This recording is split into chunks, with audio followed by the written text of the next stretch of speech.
What if I told you there could be humans walking among us who are brilliant beyond measure, can solve any problem, remember everything perfectly, but have never felt love, fear, or joy?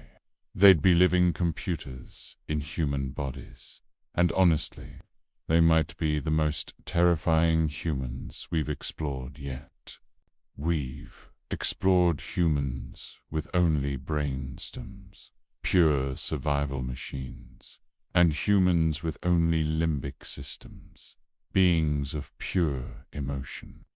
Today, we complete the trilogy with perhaps the most chilling scenario.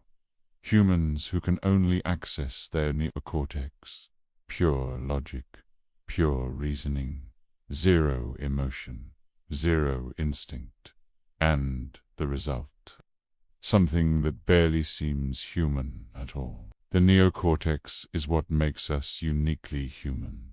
It's responsible for abstract reasoning and logic, language and complex communication, planning and problem-solving, creativity and imagination, conscious thought and self-awareness.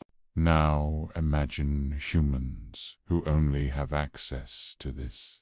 They'd still have basic life functions from the brain stem, but zero emotional processing, zero social bonding drives, zero survival instincts beyond logical self-preservation.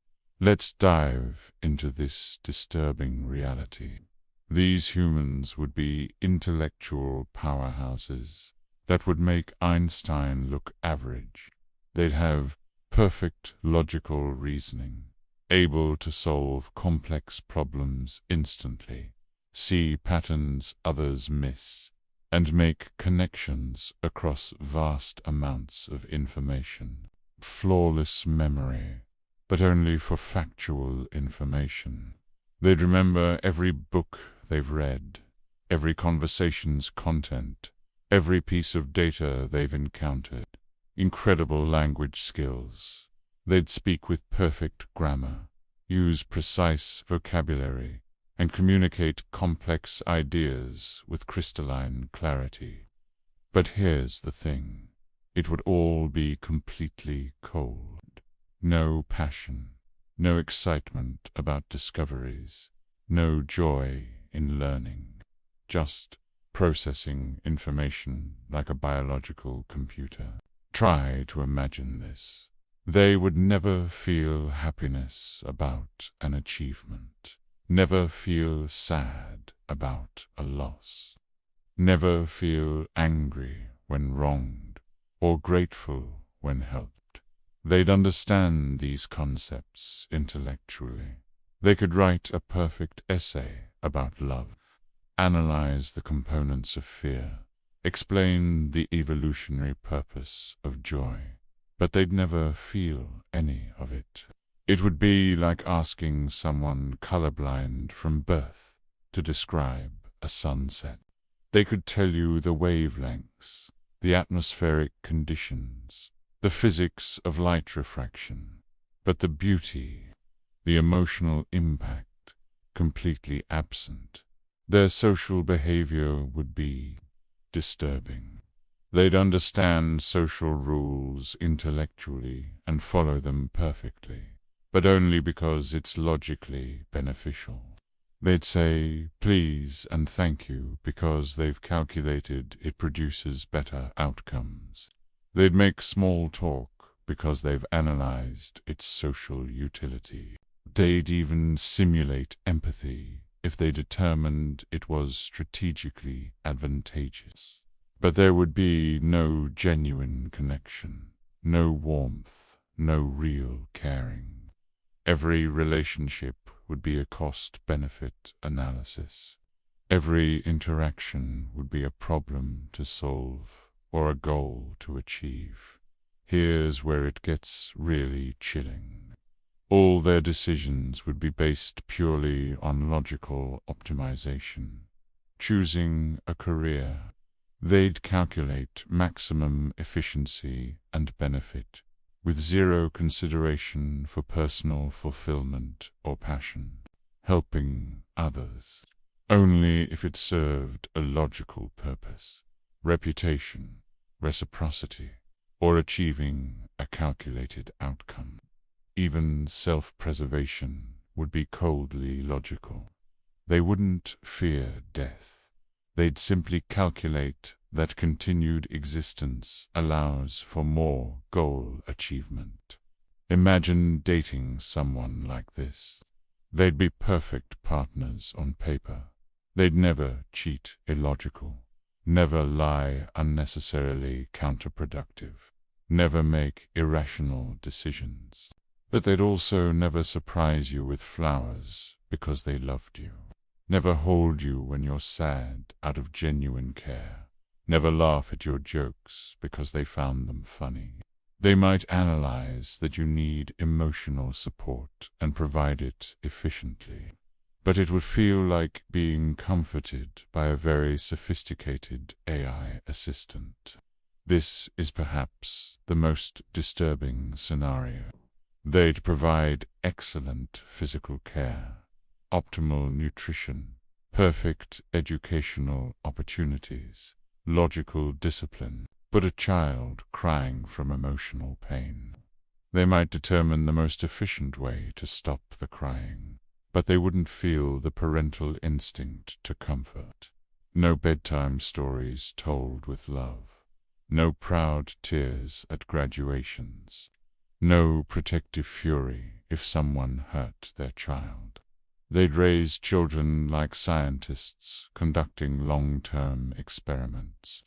In emergencies, they'd be incredibly effective, calculating optimal responses, staying calm under pressure, making decisions without emotional interference. But they'd also be capable of terrifying choices.